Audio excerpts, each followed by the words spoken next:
Autour du XVIe siècle, les fabricants de cartes commencèrent à nommer les figures sur nos cartes.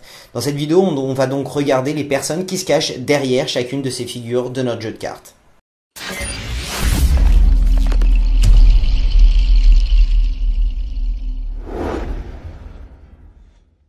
Le roi de pique est David, un personnage biblique. C'est le deuxième roi d'Israël et si ça vous parle pas, c'est le David de David et Goliath. C'est un personnage important dans la religion catholique et c'est ça qui explique son intégration dans le jeu. On sait pas trop qui est le roi de cœur, il s'appelle Charles et ça peut représenter soit Charles VII qui est le roi français du début du XVe siècle qui s'est battu avec Jeanne d'Arc contre les Anglais, soit Charlemagne, le roi des Francs qui peut être considéré comme le père de l'Europe grâce à ses conquêtes et qui a vécu au VIe siècle après Jésus-Christ.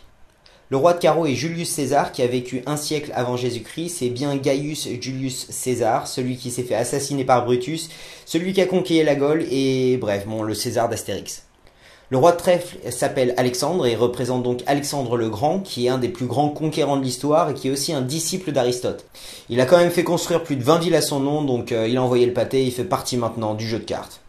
Pour les dames, nous commencerons avec la dame de pique que l'on appelle Pallas. C'est un autre nom d'Athéna qui est une déesse de la mythologie grecque, déesse de la guerre, de la sagesse, de la stratégie militaire, des artisans, des artistes et des maîtres d'école. La dame de cœur est Judith. Judith arrive à sauver Israël en se faisant amie avec Holofernès, le général des troupes adverses. Profitant d'une soirée où Holofernès avait trop bu, elle lui coupa la tête, ce qui arrêta l'attaque sur Israël. La dame de carreau représente Rachel, un autre personnage biblique, l'une des deux femmes de Jacob et mère de Joseph et Benjamin qui ont par la suite créé les 12 tribus d'Israël. La dame de trèfle reste un mystère, il est probable que ça soit un anagramme de Regina qui veut dire reine en latin. Passons maintenant au valet. Le valet de pique est Ogier de Danemark, c'est un des 12 fidèles de Charlemagne dans un premier temps, puis deviendra son adversaire après le décès de son fils. Le valet de cœur est Laïr, un compagnon d'armes de Jeanne d'Arc, il faisait aussi partie de la cour de Charles VII. Le valet de carreau s'appelle Hector et beaucoup pensent que c'est le Hector mentionné dans la guerre de Troie, mais il est possible qu'il ne s'agisse pas de lui. Il pourrait peut-être représenter Hector de Galard, personnage très connu de la cour de Charles VII et Louis XI pour sa bravoure et pour ses actions secrètes au service de sa majesté, enfin du roi. Pour finir, le valet de trèfle représente Lancelot du Lac des chevaliers de la table ronde, le chevalier le plus valeureux au service du roi Arthur qui au passage se faisait aussi la reine.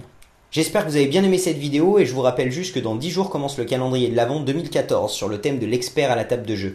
Ça va être une vidéo gratuite tous les jours du 1er au 25 décembre. Donc rendez-vous un service et abonnez-vous à ma chaîne. Je vous remercie d'avoir regardé cette vidéo et je vous dis mercredi pour une nouvelle vidéo de conseil. Salut!